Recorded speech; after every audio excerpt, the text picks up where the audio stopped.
Hindi ko rin alam, Deborah. Hindi ko rin alam. Sagot niya sa akin at tinabihan ko lang siya dahil doon. This has been our worst argument ever at hindi ko lang sinasadyang maging emosyonal sa pagtatalo naming ito.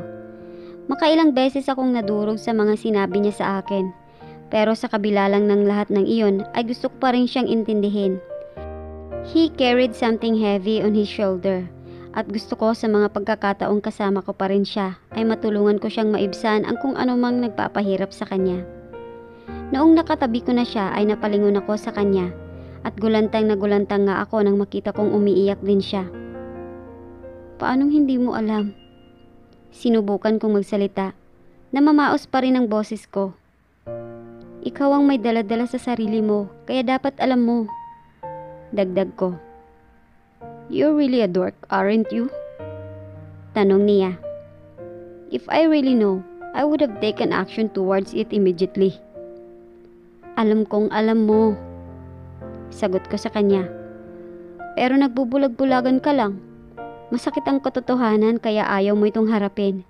Kung hanggang ngayon nasasaktan ka pa rin sa pagkawala ng mga magulang mo, bakit pinipigilan mong sarili mong makaramdam ng sakit?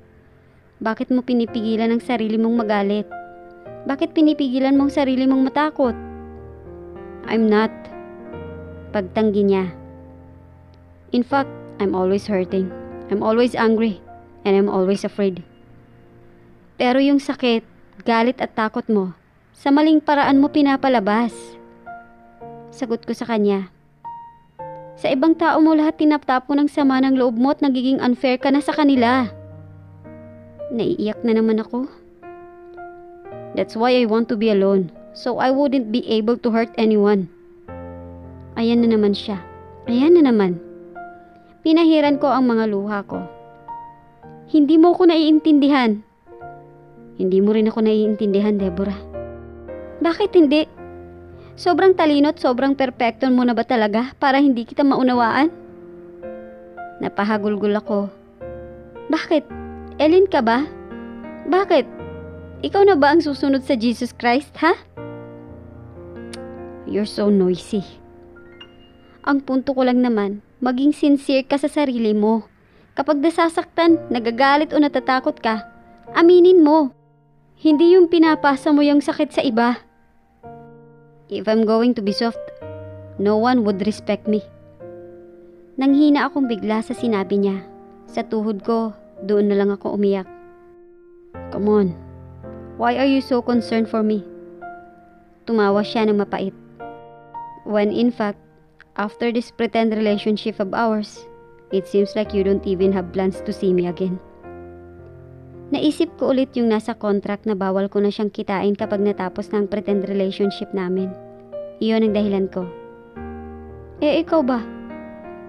May plano ka ba bang kitain ulit ako pagkatapos nating maghiwalay? Wala naman, di ba? Gusto mo nga na kumuha ako ng law school para maging busy na ako at hindi mo na makita.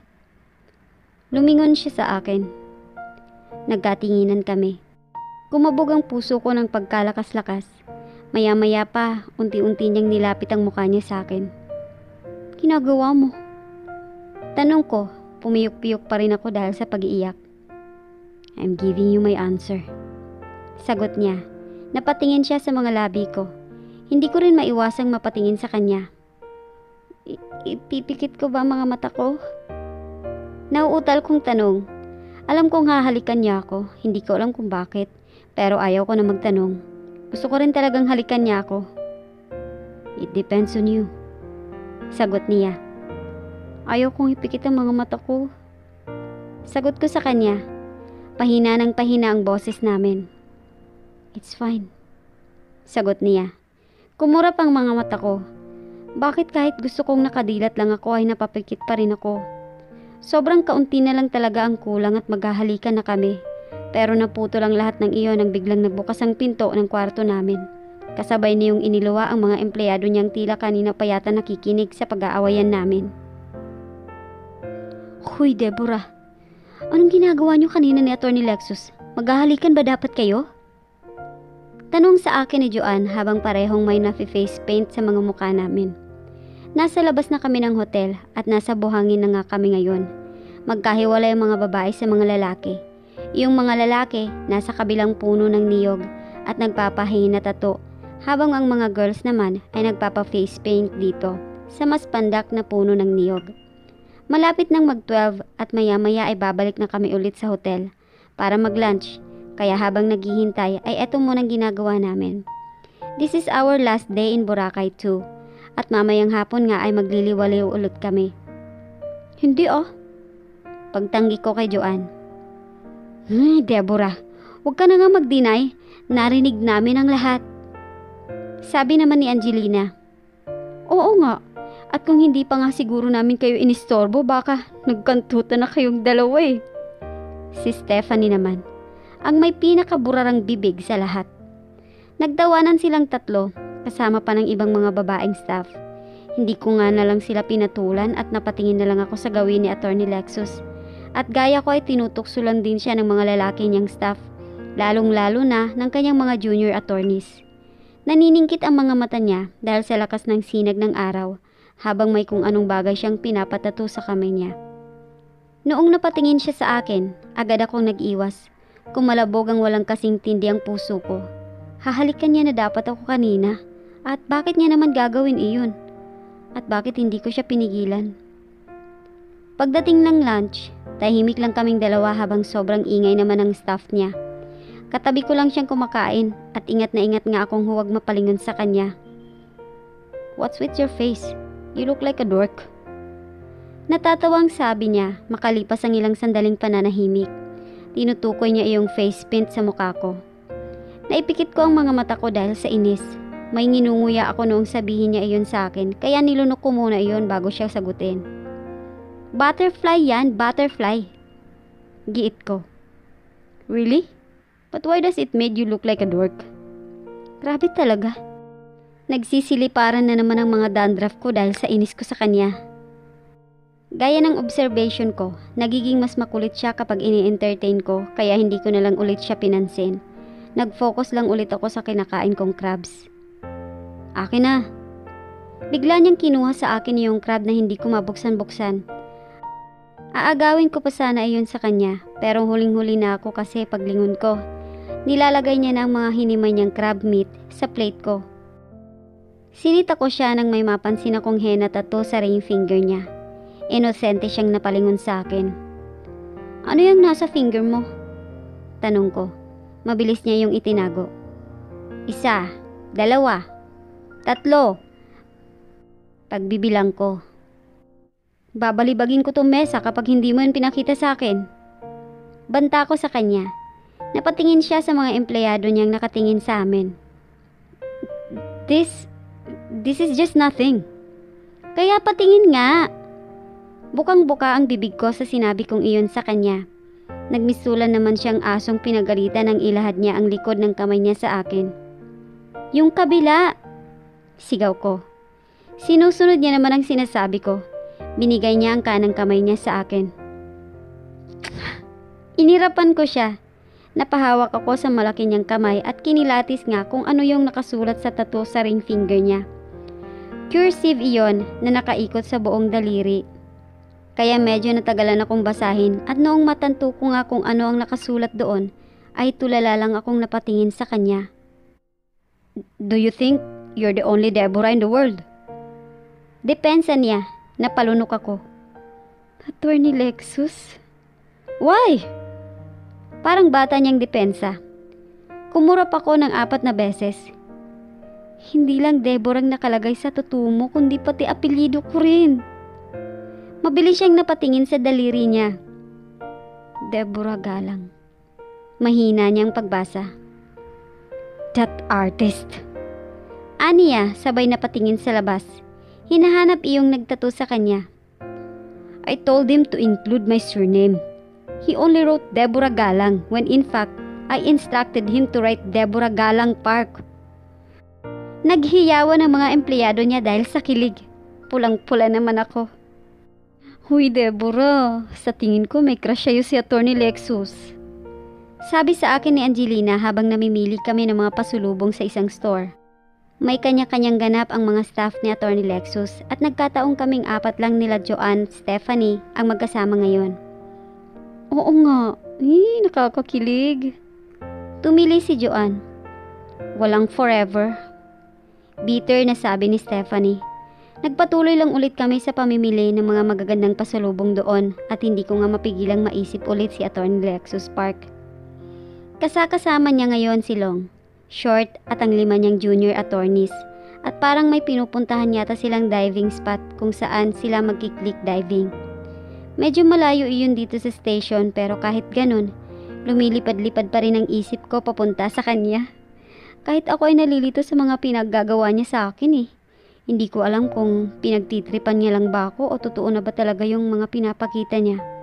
That's why I don't dive towards thing immediately. Mahirap na. Malunod pa ako at walang sumagip sa akin eh. Nilaan namin nina Stephanie, Joanne, Angelina ang buong maghapon sa Piuca Shell Beach. At sa totoo lang, ang dami pa sana talaga naming pwedeng gawin. Pero ramdam naming lahat na kahapon pa lang ay bugbog sarado ng katawan namin sa dami ng ginawa naming activities. Kaya mas pinili na lang naming magpahinga rito.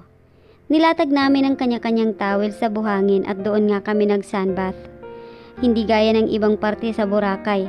Ang beach na yatang ito ang may pinakatahimik at atmosphere. Kaya nga hindi naglaon ay naging seryoso na rin bigla ang naging usapan naming apat.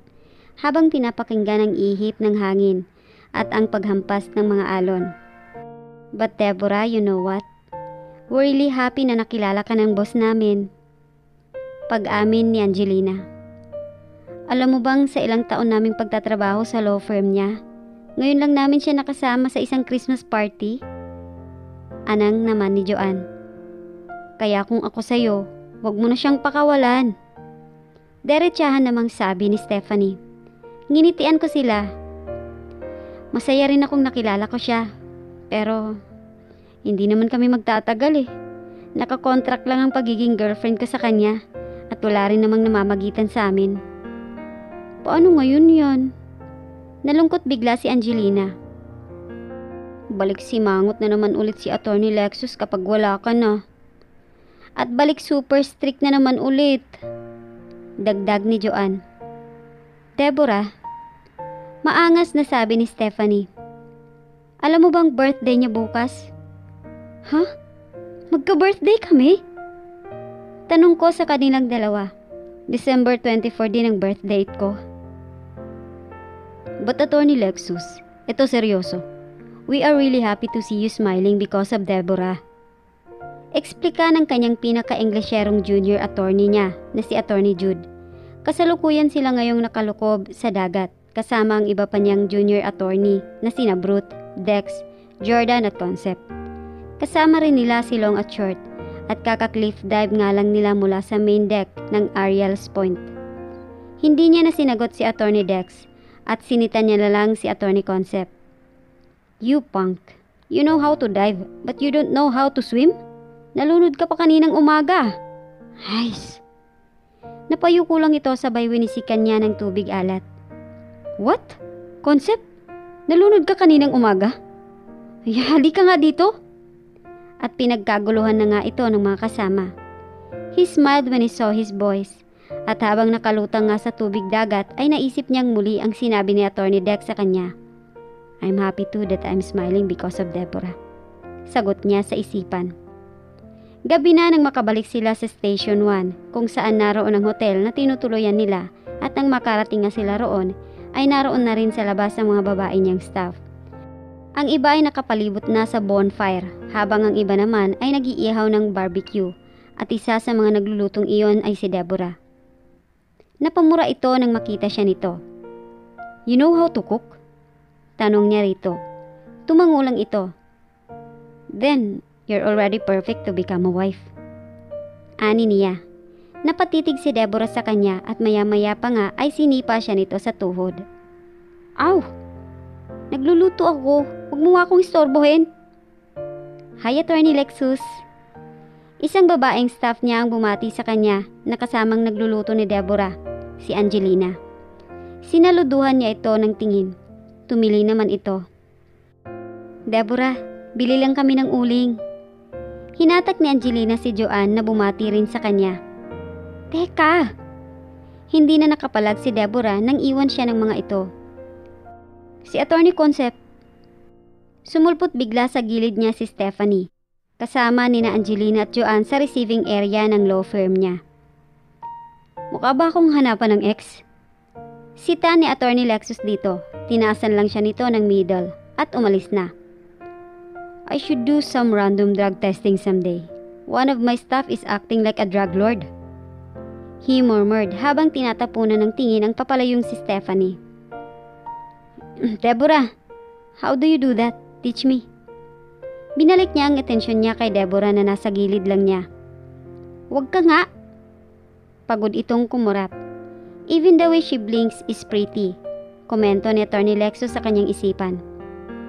Pwede bang tantanan mo ko? Nagluluto ako. Hindi mo ba nakikita? Naalibadbaran ako sa'yo eh. Umalis ka na nga. Is it because I'm hot? Tanong niya rito. Itinaas niya ang kulay blue niyang shirt at ipinakita ang mapipintog niyang abs.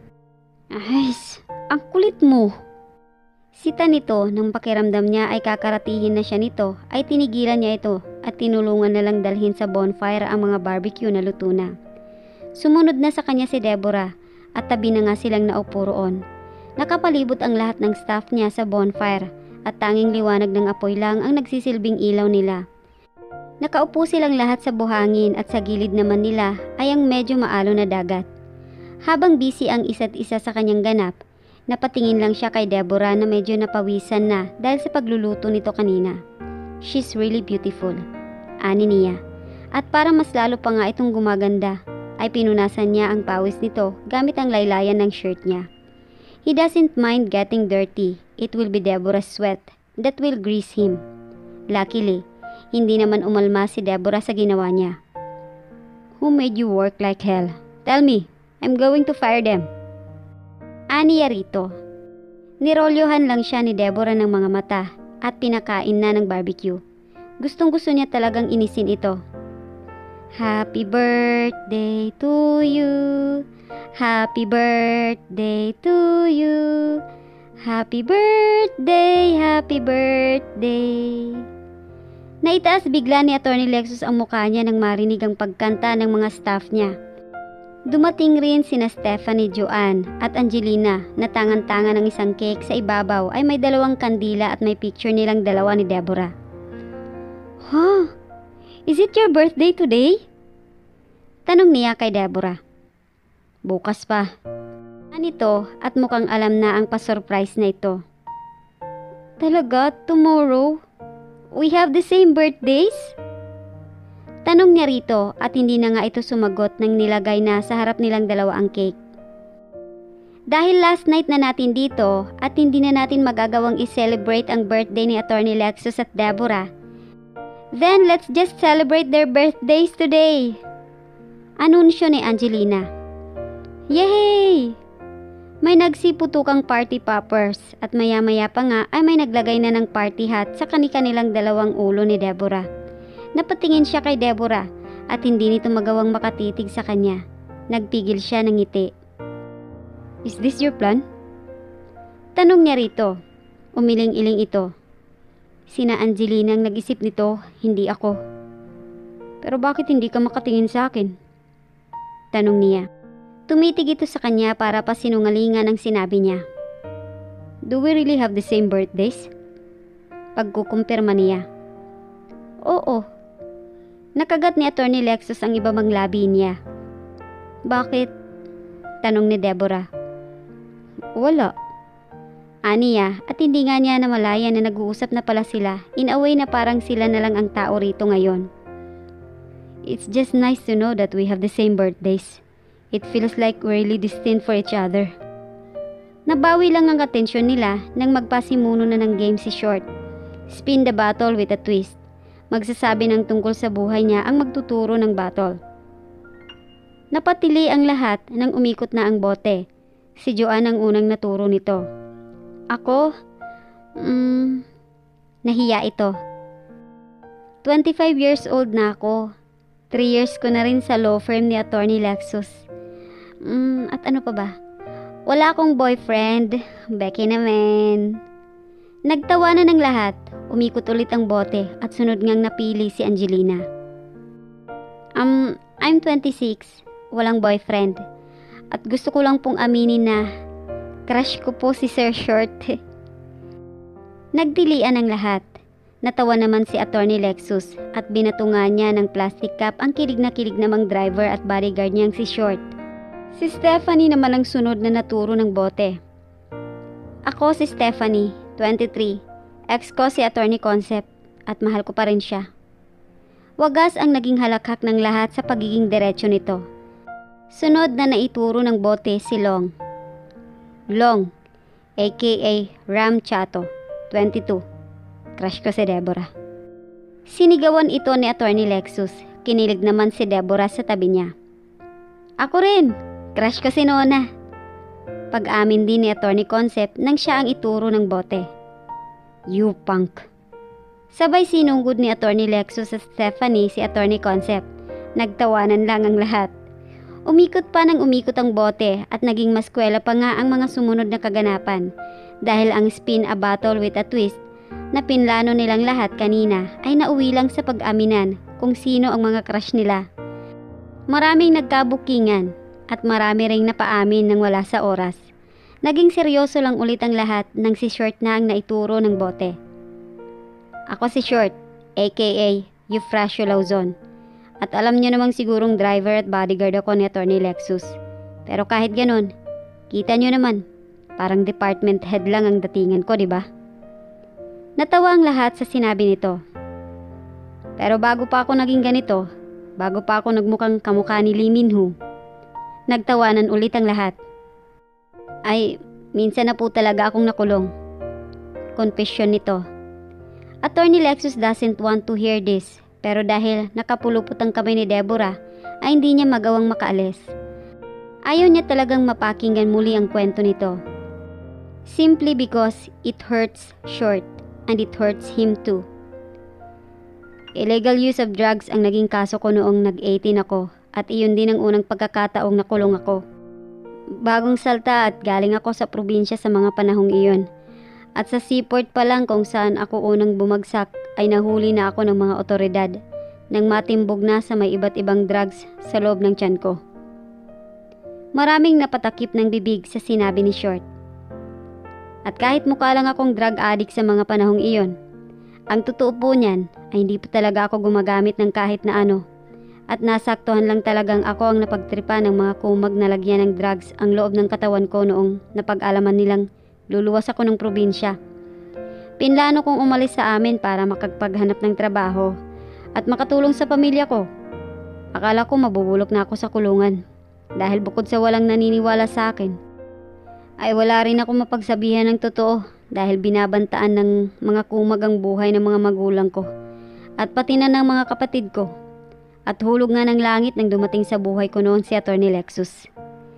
Pinag-aralan niyang maigi ang kaso ko. Nilabanan niya ito ng makailang beses sa korte hanggang sa maipanalo. Utang ko ang buhay ko sa kanya at panghabang buhay kong tatawanawin ang kabutihan niyang ginawa sa akin.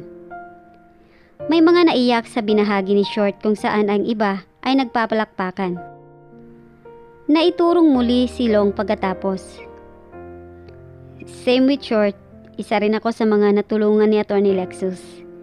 16 years old pa lang ako nang masangkot ako sa kasong money laundering. Nagnanakaw ako. Hindi para gastahin para sa sarili ko, kundi para sa paggamot ng mama ko. Long's voice cracks. Unti-unti na namang may umiiyak. Kahit si Deborah na nasa gilid niya ay naluluha na rin. You can find my case in the law firm records. It was a complicated case pero nagawa pa rin iyong ipinalo ni Attorney Lexus. Dahil din sa kanya tuluyang naoperahan ng mama ko na naging dahilan upang dahan-dahan itong gumaling. Mas dumami pa ang nag-confess kung paano sila natulungan ni Attorney Lexus. At sa huli nga ay nakatanggap siya ng masigabong palakpakan at standing ovation.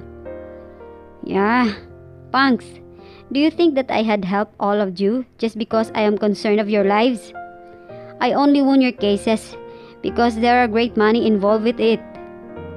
Sita niya rito, pero sa huli, labis pa rin ang pasasalamat sa kanya ng mga empleyado niya. Si Deborah at Attorney Lexus na lang ang hindi napipili. Sino sa inyong gustong mauna? Ako na. Deborah volunteered. Unti-unti nang humihina ang apoy ng bonfire nila. Busog na rin ang karamihan sa kanila. At ang iba ay lasing na rin. Napatingin sa kanya si Deborah bago magsalita. Ako nga pala si Deborah Galang, 22 years old, pero magto-23 na bukas. Nahiya pa ito, and again, Attorney Lexus find her shyness cute. Nakatira lang ako sa dump site kasama ang mama at papa ko. Pero huwag kayong mag-alala kasi hindi naman kami nagkakasakit. Bakit ba? Sino ba nagsabing nag-aalala kami dito? Attorney Lexus tries to interrupt her. Pero tinampal lang siya nito sa braso habang nagpipigil ng ngiti. Nagtilian naman agad silang lahat sa nangyari. Hindi rin nakapagpigil ng tili ang iilan. Graduate na ako ng mass comm, pero kahit ganoon hindi ko pa rin alam kung anong gagawin ko sa buhay. At iyon nga, kasalukuyan akong walang trabaho kasi nasali ako sa maaaring ma-layoff ng magazine company na pinagtatrabahoan ko. At eto nga, pretend girlfriend ako ng boss nyo.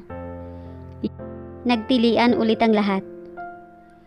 Masaya ako na nakilala ko ang boss nyo at masayang-masaya din ako na nakilala ko kayong lahat. At ano pa ba? Hala, bakit naiiyak ako? Natawa ito at nagpatuloy lang sa pagsasalita. Hindi ko makakalimutan ang experience na ito kasi sobrang saya talaga. Naiyak na ito ng tuluyan. Kahit ilang araw ko lang kayong nakasama, mamimiss ko kayong lahat. Tumawang muli si Deborah habang pinupunasan ang hindi mapigilang mga luha. Ginroup hug ito ng mga staff niya at naiwan nga lang siyang nakaupo roon. Natulala bigla si Attorney Lexus nang maalalang bukas nga pala ang huling araw nila ni Deborah. A band was playing All I Ask by Adele nearby at nang marinig nga ni Attorney Lexus ang awiting ay kumirot bigla ang puso niya. Attorney Lexus, may biglang yumakap sa kanya. And it was Deborah, weeping so hard when she did it to him. Tulala pa rin siya habang ginagawa iyon sa kanya ni Deborah. How come he did not even notice the time? How come? Thank you for everything. Pagpapasalamat ni Deborah na mas humagulgol pa habang yakap-yakap siya. He was speechless.